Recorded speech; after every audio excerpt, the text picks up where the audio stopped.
ወደዚህ ህይወት ውስጥ ለመግባት አልፈለኩም ነበረ። ትንሽ መቆየትን ፈልጌ ነበር፣ ግን ደግሞ እንድቆይ ምንም የሚያደርገኝ ብቻዬን እንደሆን የሚያደርገኝ ነገር አላገኘሁም። ለምን በጣም ብዙ ነገር እየደረሰብኝ ስለነበረ ማለት ነው። ብዙ እየተጎዳ የነበርኩ ሰው ነኝ። እንደ ወንድ ልጅ ደግሞ ፈተና እየበዛብኝ ነው። ፈተና የበዛብኝ በማን ነው? በሩታና በሄርሜላ። ለምን እኔ ሰላሜን ማግኘት ስላልቻልኩኝ ከራሴ ጋር መሆን ስላቃተኝ፣ አሁን ግን እንግዲህ ፍቅር ከእኔ ህይወት መጣ፣ እነሱ የሚታገሉት ነገር አይኖርም። ስለዚህ ከዚህ በኋላ ሰላሜን አገኛለሁ ብዬ አስባለሁ። እርፍ ሰምታችኋል። እንግዲህ እኔ ሰላሜን ማግኘት ስላልቻልኩኝ ማረፍ ስላልቻልኩኝ ፍቅር ወደ እኔ ህይወት ከመጣች በኋላ እንግዲህ እነሱ መጥተው አይረብሹኝም። ያ ማለት ፍቅርን ወዷት አፍቅሯት ሳይሆን መሸግሸጊያ ማምለጫ ነው ያደረጋት ማለት ነው። እንግዲህ ሰምተሻል፣ ጉድሽን ፍቅር ማለት ነው ሰምተሻል። ሌላው ፍቅር ወደ እኔ ህይወት መጥታ ብሏል ማለት ነው። ወደ እሷ ህይወት ሄድኩኝ አላለም። አያችሁልኝ አይደለ? ጋሽ አሸብር እኮ ራሱን አሳልፎ አይሰጥም። ሴቶቹን ነው ዝቅ የሚያደርጋቸው የሚያረክሳቸው የምለው እኮ በምክንያት ነው። ደግሞ እኮ ፈተና በዛብኝ አላለም። በጣም ነው እንዴ ተፈተንከው? በጣም ነው እንዴ ችግር የደረሰብህ? ችግር የማይሆንክባቸው ለሴቶቹ አንተ ነህ። ፈተና ውስጥ የከተትካት እኮ ለሩታ አንተ ነህ። አንተ ማለት እኮ ጋሽ አሸብር እንዶ ባለም መሆን አትችልም። ለወለድከው ልጅ ራሱ እኮ አባት መሆን የማትችል ሰው ነህ እኮ። በቃ ወዲህ ወዳ እያልክ እንደዚህ ያዙ ይልቀቁኝ እንዳልክ ትቆያታለህ ማለት ነው።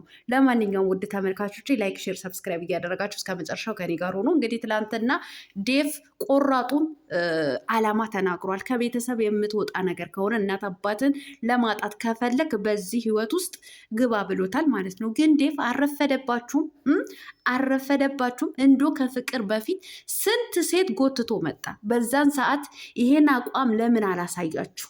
ይሄ አቋም ብታሳዩ ኖሮ እኮ አብርሃም ዛሬ የ35ቱ ሴት ሰላም ሲል አይውልም ነበረ። አዎ ጭኑ ከጭኑ ጋር ኧረ ተው እንዶ ሰላምታ ሳልሰጥ እናቴ እንዶ እኮ ጠሰጠስኩት። እናንተ ጠሰጠስኩት እኮ። አሰላሙ አለይኩም ወራህመቱላሂ ወበረካቱ። ውድና የተከበራችሁ ቻናል ቤተሰቦች ሰላም ብያለሁ። በያላችሁበት ሰላማችሁ አላህ ያብዛልኝ። ላላህ ብዬ ወዳችኋለሁ።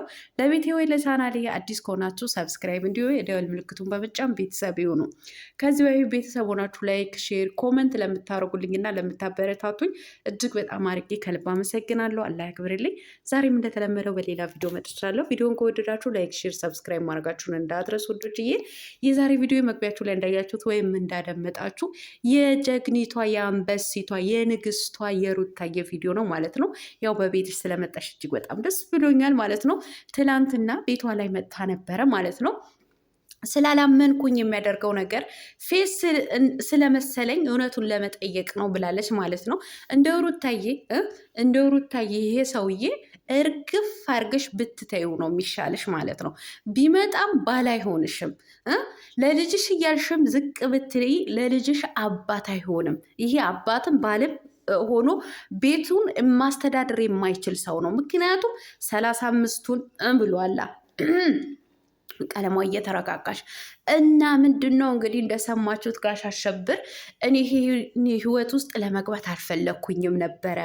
አሁን ላይ ሲንግል ሆኜ ለመቀመጥ ነበር የፈለግኩት። ነገር ግን ልቀመጥ አልቻልኩም፣ ማረፍ አልቻልኩም። ብዙ ችግር ደረሰብኝ፣ ብዙ ተፈተንኩኝ። የተፈተንኩትም ደግሞ በሩታና በሄርሜላ ነው አለ ማለት ነው። ተው እንጂ እኔ ልፈተንልህ፣ እኔ ችግር ውስጥ ልግባልህ ጋሽ አሸብርዬ፣ እንዲሁ የታደሰ ልጅዬ ማለት ነው። የልዑል ሸጋባት ማለት እንደሆነ ልፈተንልህ። በጣም ነው እንዴ ተፈተንከው? በጣም ነው እንዴ ችግር ውስጥ የገባኸው? የኔ ወንድም አንተ እኮ አይደለም ችግር ውስጥ የገባኸው፣ ሴቶቹ ናቸው ችግር ውስጥ እንዲገቡ ያደረካቸው ማለት ነው። እውነቴን ነው አስረግጬ ስነግርህ። አንተ እኮ አልተፈተንክም። በአንተ አክት፣ በአንተ ንግግር፣ አቋም በሌለው ንግግርህን ሴቶቹ ናቸው እኮ የፈተንካቸው። የተፈተኑት እኮ ልጆች ሴቶቹ ናቸው። በተለይ ሚስት የልጅህ እናት ፈተንካት እኮ ፈተንካት። አረ ችግር አንድ ችግር ብቻ ሳይሆን ችግር አሳያት እንጂ ሩታ ማለት ነው። በሚዲያ ዝቅ እንድትል አደረግካት እኮ አንገቷን እንድትደፋ ያልሆንክ ምን ማለት ነው? ለልጇ ስትለምነህ ማለት ነው። አንተማ ፈተና ውስጥ አልገባም። አንተማ ደስተኛ ነህ እኮ በዚህን ሰዓት ማለት ነው። ደግሞ አንዴ እዚህ ህይወት ውስጥ ለመግባት አልፈልግም ነበር እንደሱ ፈተና፣ አንዴ ደግሞ አስቤበት አቅጄበት ነው ይላል።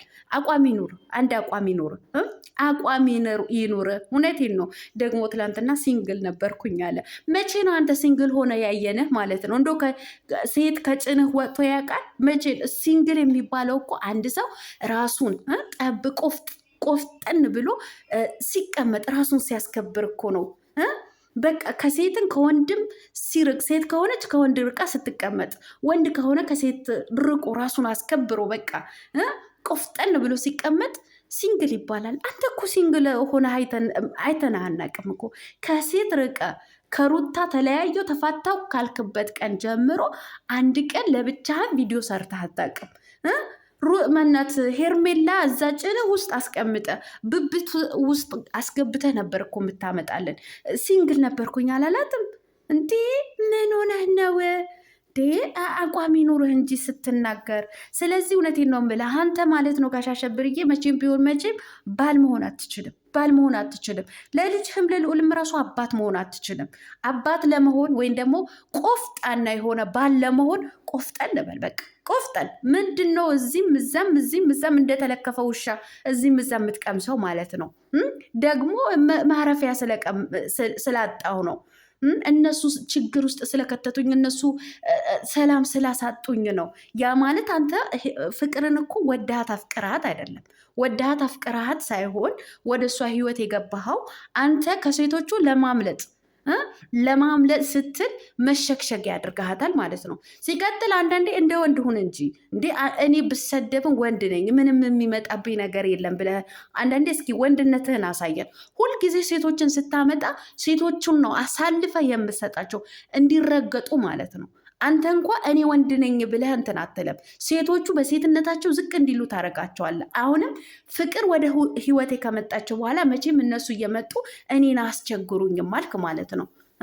እኔ ነኝ ወደ ፍቅር ህይወት የሄድኩት ብለህ እንኳ ወንድነት ብታሳይ ምን አለበት? ሴቷን እንድትሰደብ አንቺ ነሽ እኮ በሰው ህይወት የገባሽው፣ አንቺ ነሽ እኮ እንደዚህ ያደረግሽው ተብላ እንድትሰደብ፣ ከሷም አልፎ ልጇን እንዲሰደብ፣ ልጇን እንዲዘቀዘቅ ለምን ታደርጋለህ? ለምን ታደርጋለህ? እንዲህ አይደብርህም? እንዲህ ጋሽ አሸብር አንዳንዴ ቆፍጠን በል። እውነቴን ነው። ቆፍጠን በቃ ወንድ ሁን። ምንድን ነው በዚህ ልክ መልፈስፈስ? ደግሞ እኮ እኔ በተደጋጋሚ በጣም የሚያናድደኝ የሚያቃጥለኝ ነገር የሆነ ነገር በተናገረችው ቁጥር በጠየቀችው ቁጥር አንቺ እኮ ለአንቺ ማብራራት አይጠበቅብንም። ኦልሬዲ እኔ እና አንቺ ተለያይተናል። ተው። አንዳንዴ እኮ በቀልድ የምታረጉት ነገር አንድ ቀን እውነት ሆኖ ግን የዘላለም ጸጸት እንዳይሆንበት። እኔ አንዳንድ ጊዜ እውነቴን ነው በጣም የምገረምበት ነገር አለ። ልንገራችሁ አይደለም። አሁን ለምሳሌ ማለት ነው እንዴት ወደ ሃይማኖት ገባሽ እንዳትሉኝ፣ በእስልምና ሃይማኖት አንድ ወንድ ልጅ ለድራማም ይሁን ለቀልድም ይሁን ሚስቱን ፈትቻታለሁ እኔ እና እሷ እኮ ተለያይተናል ማለት አይችልም። ገባችሁ አይደለ? ለቀልድም ያለው ራሱ እውነት ነው። በቃ ፈትቻታለሁ ካለ ፈቷታል ማለት ነው። በቃ ገባችሁ አይደለ? በቀልድ እንደዚህ በድራማም ይሁን እንደዚህ አይብደ። አንተ አሁን ጊዜ ነው ይህን ቃል የምትጠቀማት ማለት ነው። እኔና አንቺ ኦልሬዲ ተለያይተናል ተፋተናል እያልክ ታወራለህ። እንዲህ አይደብርህም? አንዳንዴ እስኪ ለእሷ ክብር ባይኖርህ እንኳ እስኪ ለልጅ ስትል እንኳ አክብራት። በቃ ለልጅህ እናት ማለት ነው። ሩታዬን ከዚህ በኋላ አይደለም ፍቅር ጋር ለምን እዛው ቅምቅም አያቱ ጋር አይሄድም? ምን አስጨነቀሽ? በቃ እስኪ ተይው እንዴ ይቅርብሽ፣ ተይው በቃ። የእውነቴን ነው የምላችሁ እኔ እንዴት እንደሚያናድደኝ አብርሃም ማለት ነው። ዴቭ ደግሞ እንግዲህ ከፍቅር ጋር ያለህ ነገር አቁም ብሎታል ማለት ነው። ከፍቅር ጋር ቀጥላለሁ ካልክ ደግሞ እናት አባትህን ታጣለህ። እኔ ያለው እንደዚህ አይነት ህይወት ውስጥ እንድትቆይ ወይ እንድትገባ አልፈልግም ብሎታል ዴቭ ማለት ነው። እውነቴን ነው የምላችሁ። ብዙም ነገ እንደዚህ እያልሽ ብትመጪ እኔ አልሰማሽም። ምክንያቱም ከዚህ በፊት ጽጌ፣ ፍቅር፣ አንድ ሰላም የምትባል ሴት ብዙ ሴቶች አመጣ ወደ ህይወቱ ማለት ነው። ይህን አቋም ብትወስዱበት ኖሮ ዛሬ ለጥ ቀጥ ብሎ ትዳሩን ይመራ ነበር፣ ልጁን ያሳድግ ነበረ ማለት ነው። እናንተ በዛን ሰዓት ላሽ እያላችሁ ነበር እያለፋችሁት ያላችሁት ማለት ነው።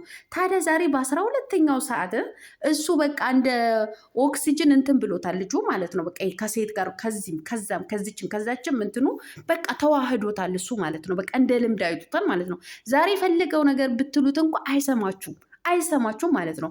ይሄ አቋም ማሳየት የነበረባችሁ እናንተንም ሆኑ እናት አባትም ይሁን ይህን አቋም ማሳየት የነበረበት ገና በፊት ነበረ፣ ገና በፊት ማለት ነው። አሁን ላይ ግን ልጅህን አሳድግ፣ ትዳርህን በስነስርዓት ምራ። ከነሱ ጋር መሆን ካልፈለግ ደግሞ ከፍቅር ከምትሆን ለብቻ ሁን ምናምን መስሚያ የለውም። እንግዲህ አስረግጦ ነገረህ እኮ በቃ ህይወቴን ራሴን በቃ መምራት እችላለሁ፣ ራሴን ማስተካከል እችላለሁ አለ ማለት ነው። ልጁ ቦምብ ቢፈነዳ ራሱ የማይፈራ ነው። በቃ ሴት ለምዷል ማለት ነው። ስለዚህ ዴቪዬ ማለት ነው እማማ ቡዜም እማማ ተንቧለልም እንግዲህ እናንተ አሁን በ12ኛው ሰዓት ፈለጋችሁ ብትሉ ያው አይሰማችሁም ማለት ነው። ሲቀጥል ከፍቅር ጋር መተዋወቅ አልፈልግም ምናምን እያልሽ ነበረ ቡዜ ማለት ነው ትላንትና። ከዚህም በፊት ከሄርሜላ ጋር አልተዋወቅም ብለሽ ነው ከዛ በኋላ እጅና ጓንት የሆንሹ ማለት ነው። እርግጠኛ ነኝ ከ3 ከ4 ቪዲዮ በኋላ ከፍቅር ጋር ተዋውቀሽ አንተ የተመቸ ሁሉ እኔንም ይመቸኛል እንደምትሉ ምንም ጥርጥር የለውም። ዴቭን ብትሆን ቡዜን ብትሆኑ ማለት ነው። ስለምናውቃችሁ ነው ያለው ቪዲዮ ማለት ነው። ለማንኛውም ሩታዬ ከዚህ ነገር እንዱ ወጣ ብለሽ ጥሩ የሆነ ቪዲዮዎችን ብትሰሪ፣ በተደጋጋሚ ይሄ የልጅሽ አባት አእምሮውን የሚያሰራ አእምሮውን ከት ያለበት ሰውዬ በየጊዜ አንቺ ዝቅ ሲያደርግ እኛ ከምንናደድብሽ እንዶ ምን አለበት በጥሩ ቪዲዮ ብትመጭልን ማለት ነው። ፍቅር ደግሞ ሰምተሻል፣ እሷ ናት ወደ ህይወት የመጣችሁ ብሏል ማለት ነው። በአንቺ የተነሳ ምንም የማታውቀው ያቺ የምታምር ቆንጅየዋ ልጅሽን አታዘቅዘቂ። በቃ እስኪ ጥሩ የሆነ ቪዲዮ ከሌላ ሰው ጋር ስሪ። ያው እናንተ እኮ እናቴ። ለማንኛውም ሰላማችሁ አላህ ያብዛልኝ። ወዳችኋለሁ። ላይክ፣ ሼር፣ ሰብስክራይብ ማድረጋችሁን እንዳትረሱ። መልካም ቀን ባይ